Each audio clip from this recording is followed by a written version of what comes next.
Ascenso del Tercer Reich. Uno de los conflictos armados más brutales de la historia. Casi 70 años después de la caída del Tercer Reich, el oscuro legado del régimen de Hitler sigue ensombreciendo las vidas de sus descendientes. Como hijo de mi padre, soy responsable de lo ocurrido. No conocía a nadie que hubiera tenido un abuelo que hubiera sido jefe nazi o asesino. Así que pensé que mi familia sería la única. No conocía a nadie en la misma situación que yo.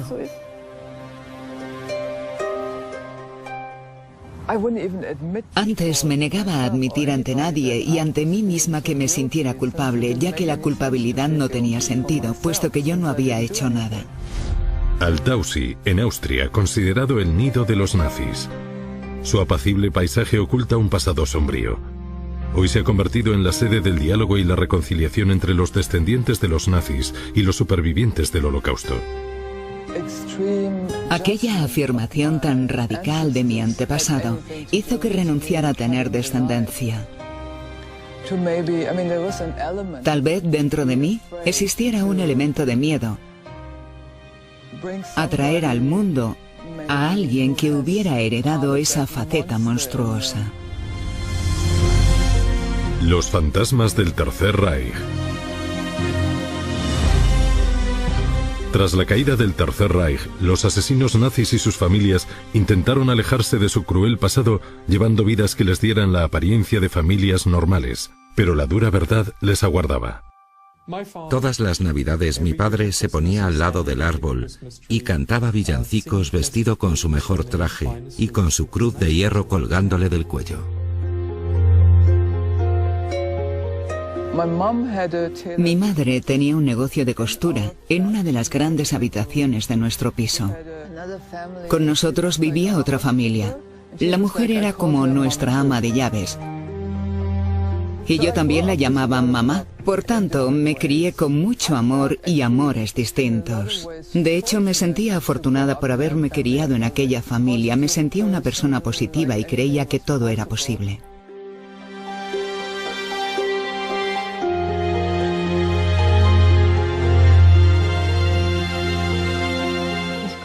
Venía de una familia normal. O lo que esa palabra signifique. Tenía una buena relación con mis padres. Aunque en casa nunca hablábamos de asuntos espinosos. Mi padre era un héroe de guerra.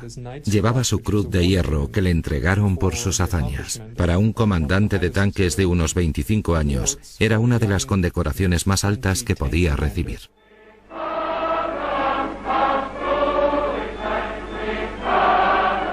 Tras la derrota de Alemania, el padre de Bernd, que creía haber servido a su país con honor, fue incapaz de replantearse sus hazañas y siempre se mantuvo obstinadamente orgulloso de su papel en la guerra. Ahora intento entender a mi padre, un hombre que dedicó tanto tiempo a enseñarme y a convertirme en persona. Por una parte lo admiraba, pero por otra, cuando me contaba historias sobre él en la Segunda Guerra Mundial, yo no sabía de qué guerra me hablaba porque solo era un niño.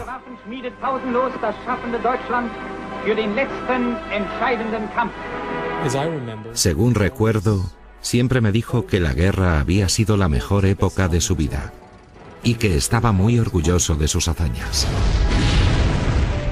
No me resulta fácil hablar de mi familia ni de mi abuelo. Lo que para sus mayores fue causa de orgullo, para sus descendientes se convirtió en motivo de angustia. Cuando era niña, era como si mi abuelo no hubiera existido. No sé por qué, pero nunca pregunté por él. Tal vez pensaba que había muerto.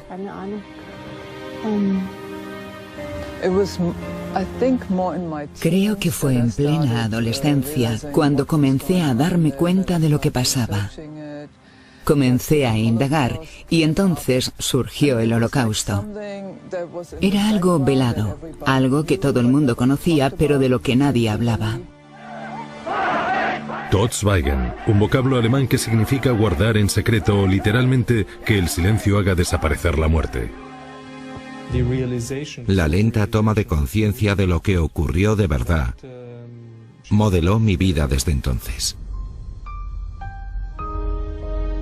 La negación tácita del pasado por parte de sus familias no sirvió para proteger a sus descendientes de él. De forma súbita, la siguiente generación se daría de bruces con este brutal y pavoroso conocimiento. Recuerdo algunas cosas. Por ejemplo, una vez estábamos viendo un documental en televisión sobre el Holocausto. Mi abuela dijo: todo es mentira, son todo mentiras. Nosotros respondimos: de ninguna manera. Recuerdo que mi hermano y yo nos enfadamos mucho con ella. La toma de conciencia por parte de las nuevas generaciones de lo que sus mayores habían hecho fue a menudo tardía y espantosa. Cuando en el colegio se hablaba del Holocausto, me quedaba espantada, aunque de cierta forma era algo abstracto, ya que los nazis eran una especie de monstruos o criminales, y de pronto uno de ellos resultó ser mi propio abuelo. Friedrich Wilhelm Boger, el abuelo de Úrsula, había sido sargento de las SS en el campo de Auschwitz.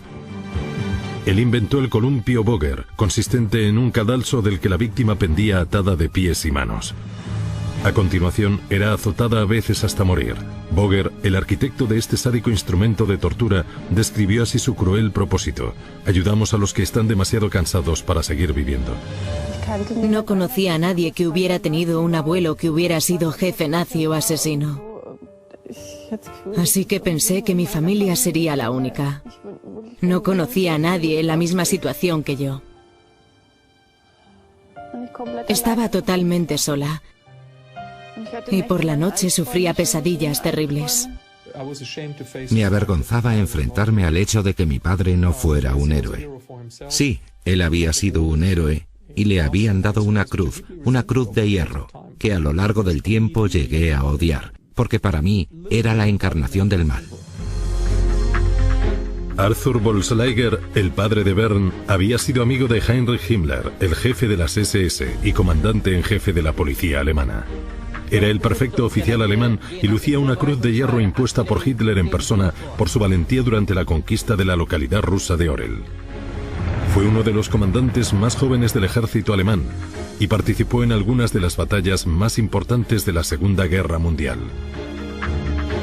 El apoyo del padre de Bern a Hitler no decayó en los años posteriores a la guerra.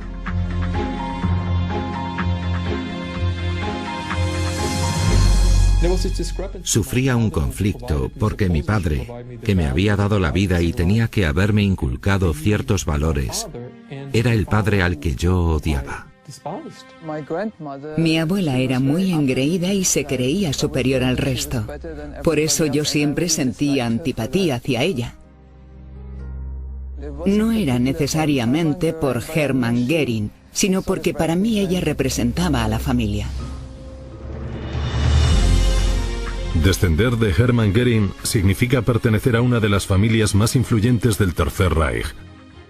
Göring fue el creador de la Gestapo, la policía secreta nazi, y comandante en jefe de la Luftwaffe, la fuerza aérea alemana. Además, como sucesor designado de Hitler, era el segundo hombre más poderoso del Tercer Reich. Asimismo, Göring fue uno de los diseñadores de la solución final del problema judío. Este hombre fue el tío abuelo de Bettina, nacida 10 años después de su muerte. Yo pasaba la mayor parte del tiempo con mi madre porque mi padre trabajaba en una localidad llamada Bamberg. Recuerdo que ella decía: ¿por qué tienes que escarbar en el pasado? Todos sufrimos, todos fuimos víctimas. Pero yo no me lo creí.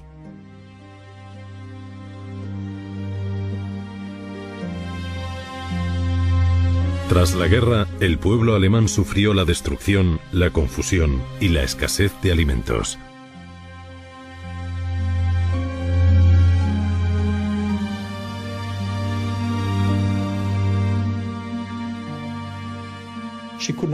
No entendía que yo me dedicase a identificar a víctimas de nazis y a buscar respuestas de ellas.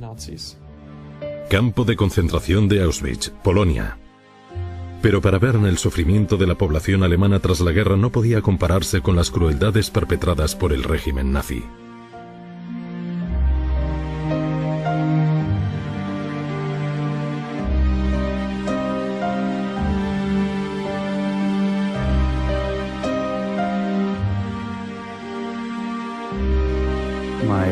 Mi abuelo era polaco. Nació en 1912 y a mediados de la década de 1930 era escultor y vivía en París. Al inicio de la guerra regresó a Polonia para salvar a sus padres, pero acabó en el gueto de Lodz, junto a buena parte de su familia, y de allí fue a parar al campo de concentración de Auschwitz. Finalmente, lo trasladaron a un pequeño campo de trabajo llamado Görlitz.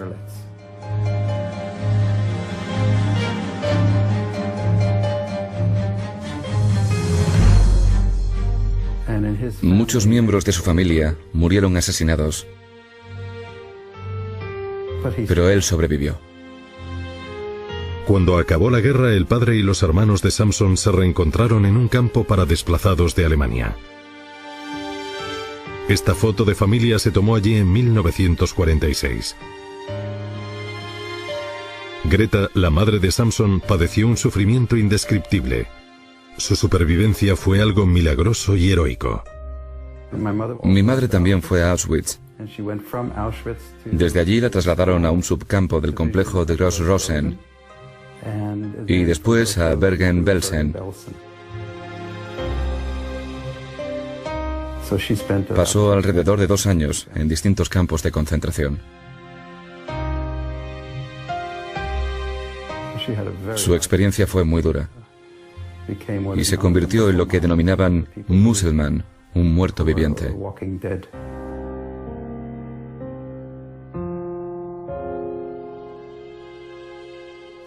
El cabello y las uñas dejaron de crecerle y estuvo a punto de morir.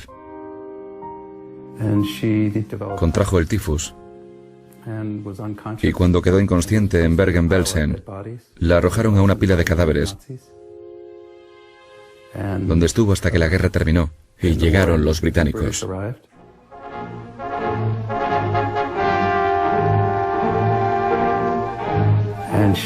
Los oyó porque se despertó a oscuras y en medio de aquel amasijo de cuerpos que la cubrían. En las semanas siguientes a la liberación murieron 13.000 personas. Comenzó a llamarlos a gritos. Ellos quedaron asombrados al oír aquella voz procedente de una pila de cuerpos y la sacaron de allí.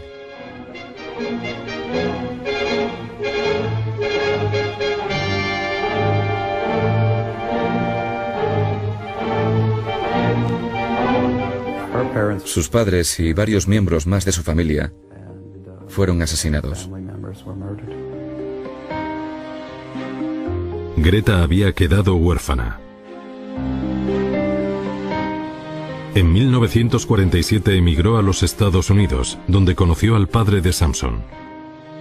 2 vidas destrozadas por un pasado cruel se unieron para crear un futuro mejor.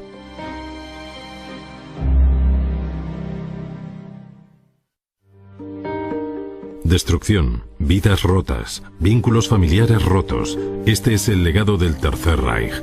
Un nuevo lenguaje de crueldad que marcó las vidas tanto de los descendientes de las víctimas como de los perpetradores del Holocausto.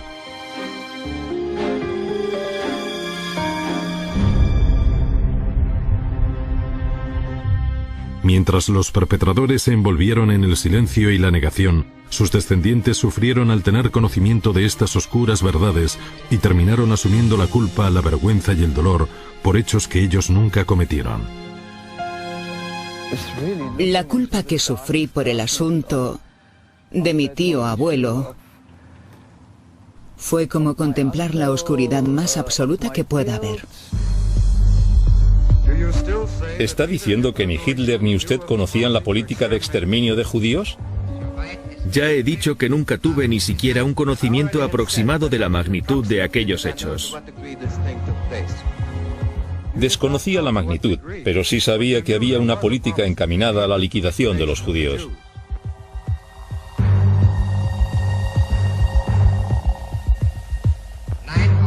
No sabía nada de la liquidación de los judíos.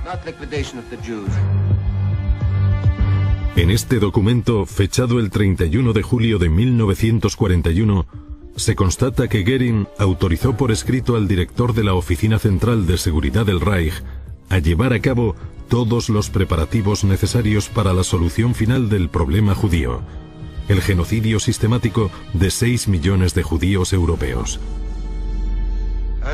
En cuanto al individuo llamado Wilhelm Hermann Göring, culpable de conspiración, crímenes contra la paz, crímenes de guerra y crímenes contra la humanidad, es condenado a morir en la horca.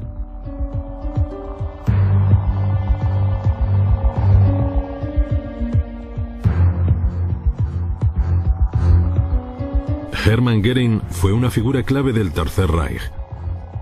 Comandante de la Luftwaffe, creador de la Gestapo y sucesor designado de Hitler, fue recluido en solitario mientras esperaba una ejecución que nunca se produjo.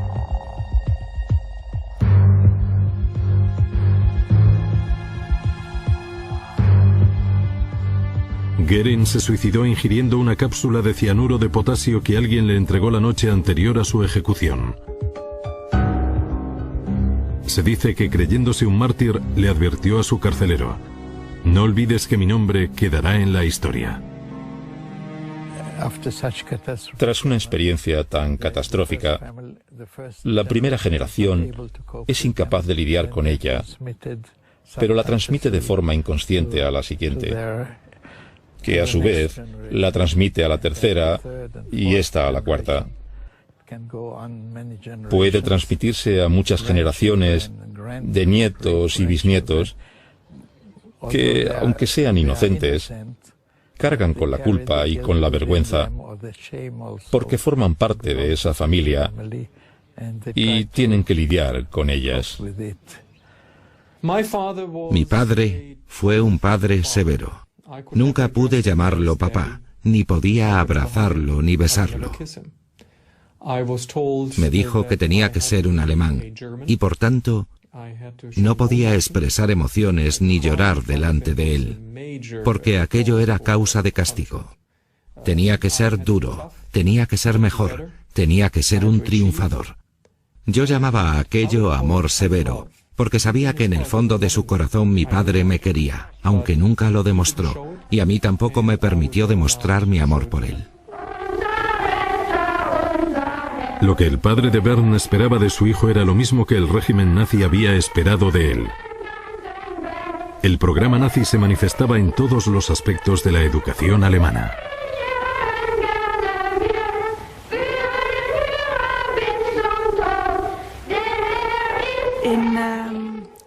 En 1933 se publicó un libro de propaganda titulado La madre alemana y su primer hijo, que trataba de la crianza de los hijos, basada en la represión de todas las emociones y necesidades individuales. El sistema educativo de la época nazi se basaba en una pedagogía que fomentaba la superioridad racial de los rasgos arios sobre el resto de los grupos étnicos. Este sistema fomentaba la deshumanización del otro y produjo individuos entregados que apoyaron las atrocidades perpetradas por el régimen nazi. Cuando me llamaron a filas para realizar el servicio militar obligatorio en los tiempos de la Guerra Fría, envié una carta a la Junta de Reclutamiento, declarándome objetor de conciencia, basándome en el hecho de que no quería servir en el mismo ejército en el que había estado mi padre, porque me negaba a servir al demonio. Mi padre ni se enfadó, sino que simplemente me preguntó por qué me negaba a servir. Yo respondí que no quería hacer lo que él había hecho. Entonces mi padre escribió a la Junta una carta que todavía conservo. Dice así: me llamo Arthur Reinhard Porsleiger y soy teniente coronel del ejército alemán. Serví a mi país, pero mi país me abandonó tras la guerra. No sé por qué serví y no quiero que mi hijo pase por lo mismo.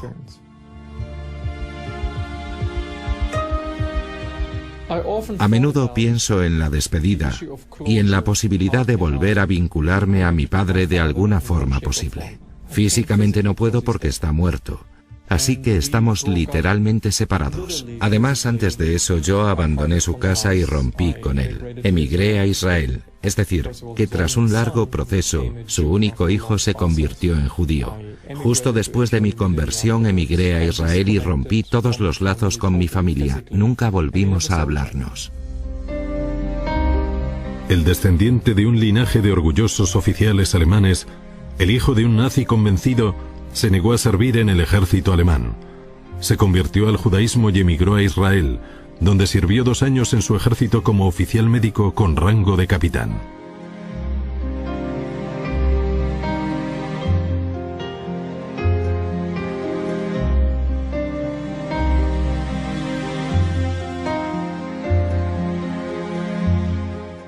A menudo me lo imagino sentado a mi lado diciéndome: hijo, necesito hablar de esto. Esto es lo que ocurrió. Esto es lo que vi. Lo siento muchísimo, pero no puedo cambiar las cosas. Me siento orgulloso de lo que hice como oficial, pero me avergüenza lo que hizo mi país. Soy el mayor cerdo de la manzana y solo trato con judíos. Alemanes, levantaos, no compréis a los judíos. Ojalá mi padre hubiera entendido, al menos tras la guerra, que había que limpiar la casa. Ojalá hubiera dicho: cometí un error y tengo que admitir que lo que hice no estuvo bien. No debería volver a ver a mis antiguos camaradas para festejar los viejos tiempos, ni debería decirle a mi hijo que aquella fue la mejor época de mi vida. ¿Cómo pudo haber sido la mejor época de su vida si pretendía ignorar lo que sabía? Mi padre sabía lo que estaba pasando, me lo dijo un día lo reconoció claramente, dijo: sí, lo sabíamos, ¿y qué? Por lo menos debería haberse dado cuenta de lo que aquello implicaba en vez de dedicarse a glorificar la guerra delante de mí. Al menos habría seguido queriéndole como padre en vez de dejar de respetarle. En Berlín, poco después de la guerra, el fantasma del Tercer Reich pulula por los escombros de una ciudad destruida. El nacimiento de una nueva generación no basta para ahuyentarlo. A pesar de que Bettina naciera casi una década después del suicidio de Göring, su parentesco con él sigue causándole sufrimiento. El proceso ha pasado por muchas fases distintas. En mi adolescencia hubo un tiempo después de la muerte de mi padre en el que no estaba preparada para hablar del asunto en público. Todavía seguía asumiéndolo. Pero todo cambió cuando participé en el documental Bloodlines. Bettina comenzó a entender el papel desempeñado por Hermann Göring muchos años después, cuando participó en el documental Bloodlines, un trabajo de investigación de la directora Cynthia Conap, en la que Bettina conversa con la artista Ruth Rich, cuyo hermano murió en el Holocausto. ¿Esa es una cámara de gas? Sí, es lo que llamaban la solución final. Me obligó a ir a un lugar al que seguramente nunca habría ido por mí misma. La culpa que sufrí por el asunto de mi tío abuelo fue como contemplar la oscuridad más absoluta que pueda haber. Este es el lado bueno suyo, y también el de él. Pero siempre hay algo rondando. Y hay una parte de aquello que está en mí que es capaz de hacer todo eso. Juntas, Bettina y Ruth lograron entender mejor la historia que tanto impacto había tenido en sus vidas y abrieron la puerta a la curación. Siéntelo.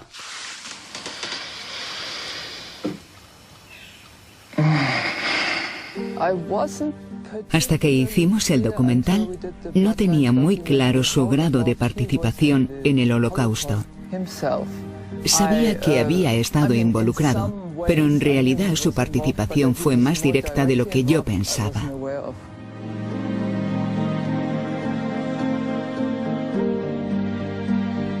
Mientras participaba en Bloodlines, Bettina descubrió el papel crucial desempeñado por su antepasado en la solución final. El miedo a que su relación con él pudiera hacerse patente en su propia vida influyó en sus decisiones más íntimas y personales. Me crié en un ambiente hippie y alternativo en el que era muy normal no tener hijos. Era algo común a los miembros de mi generación.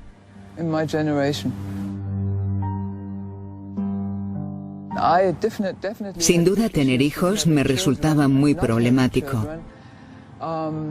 Pero no sabía por qué tenía ese problema. En una entrevista en Nuremberg, Hermann Göring realizó esta inquietante predicción.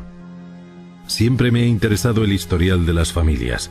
Los cromosomas son caprichosos porque se saltan una generación y hay nietos que se parecen más a un abuelo que a sus padres. La herencia es más importante que el entorno. La sangre lo demuestra.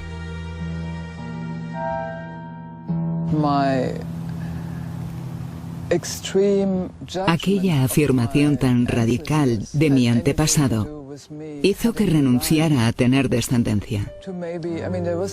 Tal vez dentro de mí existiera un elemento de miedo a traer al mundo a alguien que hubiera heredado esa faceta monstruosa.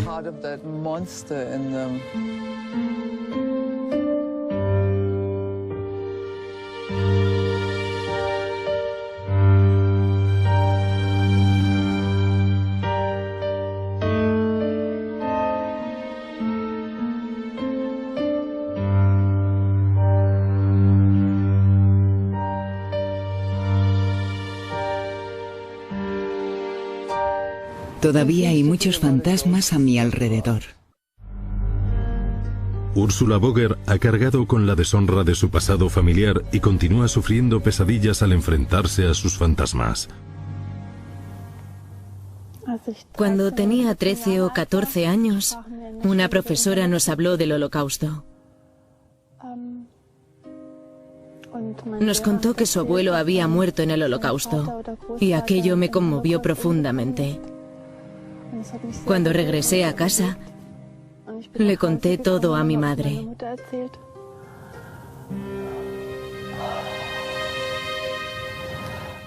Entonces ella me dijo que mi abuelo también había estado en Auschwitz, pero como verdugo. En aquel momento no me explicó nada más. Pero fue como si la tierra se hubiera abierto bajo mis pies. No conocía a nadie con quien pudiera hablar de ello. Y era evidente que ningún miembro de mi familia quería hablar del asunto.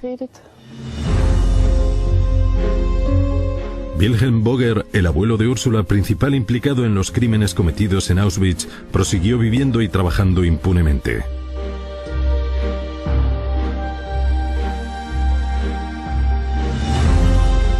Durante más de una década después de la guerra, trabajó como administrativo en Heinkel, una marca de motocicletas alemana cerca de su localidad natal, hasta su detención en 1958.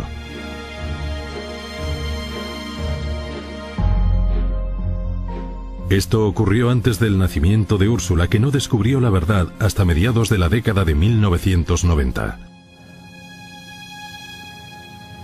Años después, cuando tenía 24 años, mi hermano me llamó por teléfono y me contó que había un libro que decía que nuestro abuelo estaba entre los condenados en el juicio de Auschwitz.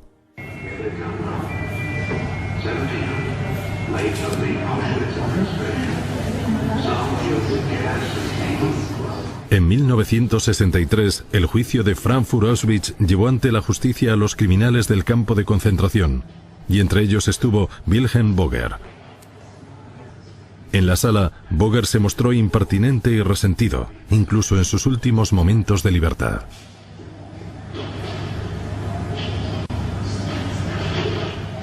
Este tribunal ha pasado un año examinando 24 sumarios criminales. Las vistas orales pasarán a la historia como el juicio de Auschwitz. 24 ciudadanos alemanes acusados ante el tribunal de Frankfurt de dirigir el mayor campo de exterminio de la historia. El trabajo de los jueces y el jurado a la hora de sopesar la responsabilidad alemana se ha centrado en lo sucedido en los campos de concentración de Auschwitz y Birkenau. Entonces supe que mi abuelo no solo era un criminal de Auschwitz, sino uno de sus sargentos más crueles. Creo que cualquiera que lea aquel libro quedará totalmente horrorizado por las descripciones de prácticas tan brutales e inhumanas. A continuación, reproducimos parte de la declaración de Hermann Langbein, secretario de la Comisión Internacional de Auschwitz y sobreviviente del espantoso campo de concentración. Una vez, llamaron a un prisionero para un interrogatorio. Volví a verlo después, cuando lo habían torturado. Lo habían atado al columpio de Boger y... Perdón por decirlo así. Cuando regresó tenía los genitales tan inflamados que eran verdes y azules. Me pareció increíble. La especialidad de Boger era castigar siempre esa zona del cuerpo. En su declaración, la señora Boger definió a su marido como un buen hombre y afirmó no haber sabido nada de su papel en las SS o en Auschwitz. Señora Boger, ¿cuánto tiempo lleva casada? Llevo 24 años casada. Si repasa esos 24 años, ¿cómo describiría su vida familiar? Todo ha ido bien. Hemos llevado una buena vida juntos. ¿Estuvo en Auschwitz con su marido? Sí. ¿Qué piensa de los crímenes de los que acusan a su marido? No creo que hiciera nada de eso. Mi marido siempre ha sido un hombre muy honorable y a juzgar por la forma en que ha criado a sus hijos, no creo que pudiera haber matado a niños y después haber vuelto a casa como un buen padre de familia. No puedo ni imaginármelo. La estrategia de la defensa consistió en evitar que los acusados nazis declarasen. El tribunal ha celebrado más de 900 sesiones. La vista oral se ha celebrado 3 días a la semana entre las 8:30 de la mañana y las 4:30 de la tarde, con una pausa para el almuerzo. Cada día el juez Hofmeier tuvo que llamar al orden a los acusados. A menudo se intercambiaron insultos. La mayoría de los acusados se negó a responder preguntas.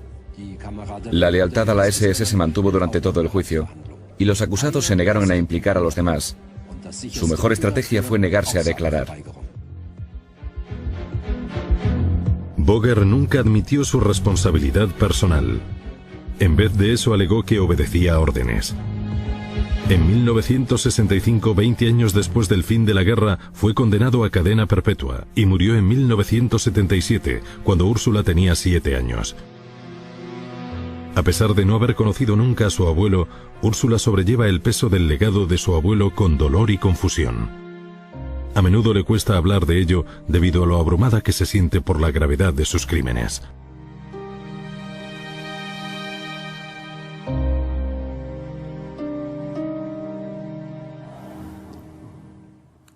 De nuevo me encontré en una situación en la que no tenía a nadie con quien hablar, porque sentía demasiada vergüenza de ser la nieta de Wilhelm Boger.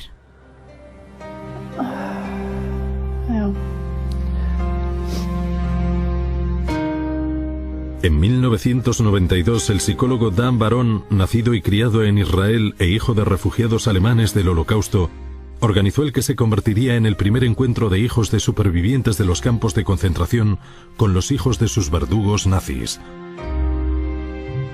La participación de Samson Moon en estos talleres se convirtió en el modelo a seguir en su encuentro austríaco. Desde 1992 he participado en varios proyectos de diálogo en los que los hijos de las víctimas del Holocausto conocen a los hijos de los perpetradores del Holocausto. Pensé que tenía una responsabilidad emocional, así que yo mismo creé un foro de diálogo.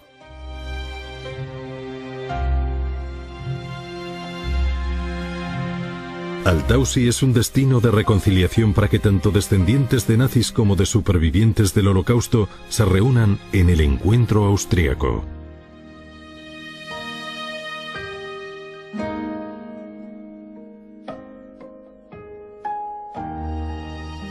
Los participantes no fueron elegidos al azar, sino que seleccioné a personas que estaban dispuestas a entablar un diálogo, a hablar, pero también a escuchar. Tras acceder a una serie de directrices para asegurar la integridad del diálogo, obtuvimos acceso sin precedentes al encuentro austriaco.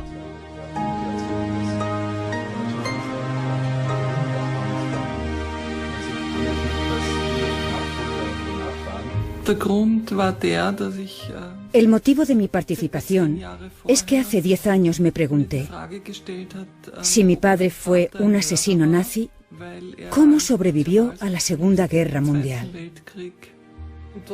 A los 49 años, tuve la primera oportunidad de contar mi historia a personas dispuestas a escucharla. Al final, Samson me abrazó. Y aquello fue uno de los momentos más curativos de toda mi vida, porque me abrazaron y me aceptaron. No hubo ninguna orientación religiosa y tampoco se trató de una sesión de psicoterapia.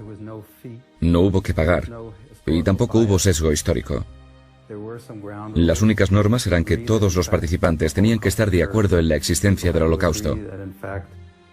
La gente tenía que estar de acuerdo en que los judíos fueron las principales víctimas y que la mayoría de los verdugos fueron alemanes.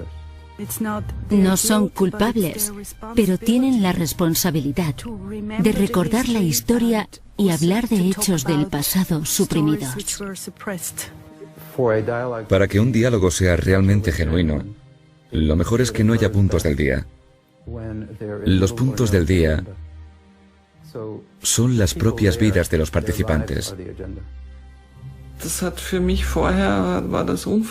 La experiencia fue algo inimaginable. He participado 11 veces en el encuentro y cada vez es distinta porque siempre surgen distintos puntos de vista. No solo cuento mi caso de forma diferente, sino que Samson y otros participantes arrojan luz sobre nuevos aspectos de sus vidas. Algunas personas están muy preocupadas por el dolor. Sienten dolor emocional, culpa o vergüenza. Sentía cierta vergüenza por ser nieta de perpetradores del Holocausto. Y para complicar las cosas, mi madre es francesa, así que en cierto modo estoy en ambos bandos. Algunas personas le dan vueltas al asunto de la casualidad. Es decir, ¿sobrevives al Holocausto por tus aptitudes o por suerte? ¿Qué le ocurre a la confianza en la familia? ¿Pueden confiar los hijos en sus padres si ven a sus hermanos y hermanas morir asesinados? Normalmente confías en tus padres para que te protejan, de modo que si no pueden protegerte a ti o tu hermano o hermana resulta asesinado, ¿qué influjo tiene esto en tu filosofía de vida? En mi caso, yo nunca tuve abuelos. Todos murieron. Los mataron antes de que yo naciera. Así que mis raíces habían sido cortadas incluso antes de nacer. Tengo muchas raíces cortadas. Por su parte, los hijos de los perpetradores del Holocausto sienten que tienen raíces envenenadas, dañadas, y tal vez algunos no quieran tener hijos porque temen transmitir ese veneno de sus raíces.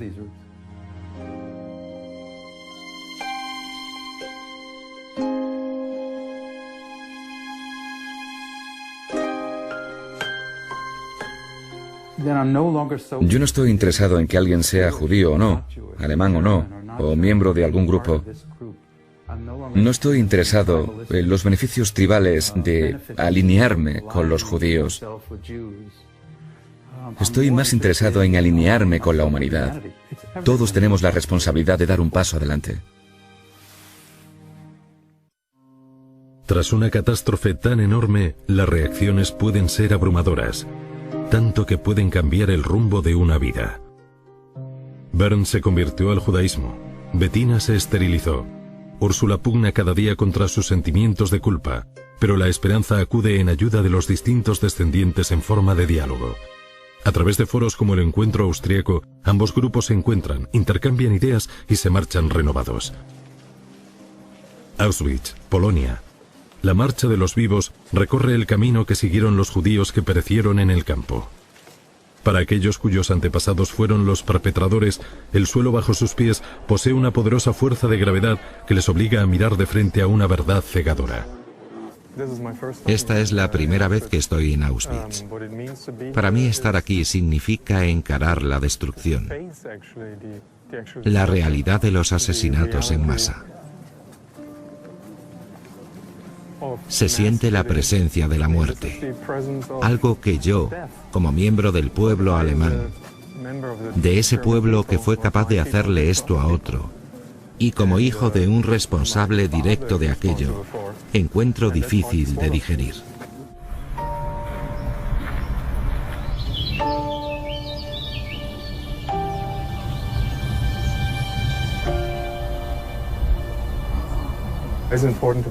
Me parece importante traer a mi hija porque quiero que mi familia esté conectada al pasado, al presente y al futuro, ya que de la muerte nace la esperanza y de la destrucción surge la creación. Me siento muy afortunada al franquear estas puertas y salir de ellas viva, ya que mucha gente no pudo. Pero también estoy muy triste y siento emociones encontradas.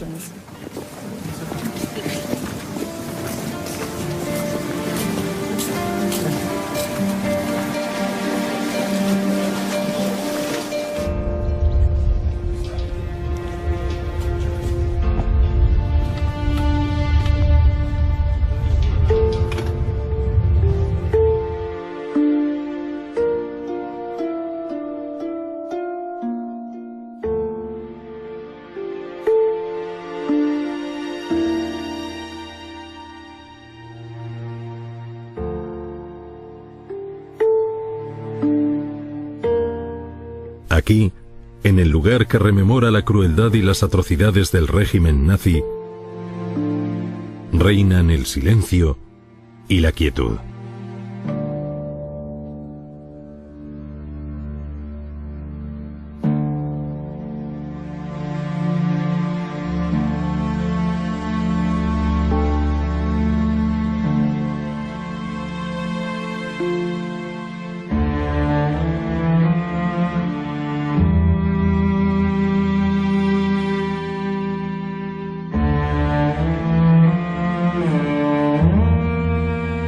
En su artículo El agujero negro de Auschwitz, el superviviente y escritor italiano Primo Levi afirma lo siguiente: Auschwitz está fuera de nosotros, aunque sigue a nuestro alrededor. La plaga se ha extinguido, pero la infección persiste y negarlo sería una estupidez. La negación de la solidaridad humana, la indiferencia cínica y obtusa al sufrimiento ajeno, la abdicación del intelecto y del sentido de la moralidad a favor del principio de autoridad, y sobre todo, como raíz de todo, una ola de cobardía, una cobardía colosal que se disfraza de virtud guerrera, de amor a la patria y de fe en una idea.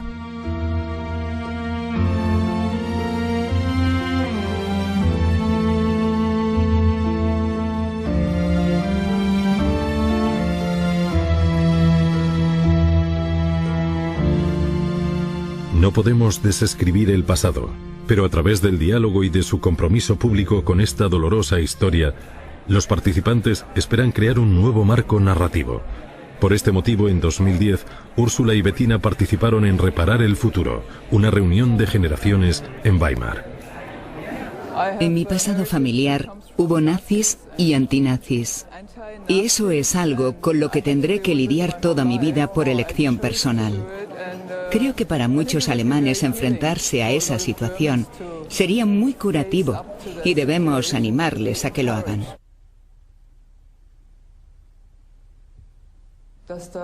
Seguramente haya otras personas en la misma situación que yo.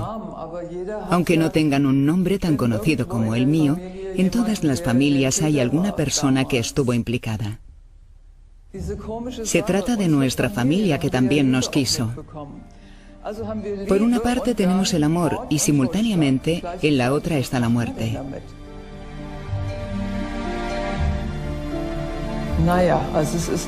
Esta es una larga historia que aún no ha terminado. Espero que nuestro ejemplo ayude a reflexionar a otras personas, sobre todo a los alemanes de la próxima generación. Campo de concentración de Buchenwald. El doloroso legado de aquella época sigue ensombreciendo las vidas de sus descendientes, así como las de todos nosotros.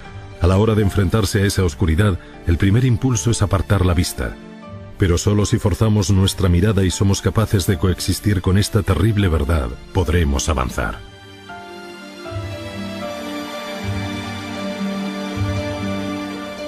Solo los culpables lo son, sus hijos no. Elie Wiesel, superviviente del Holocausto y Premio Nobel de la Paz en 1986.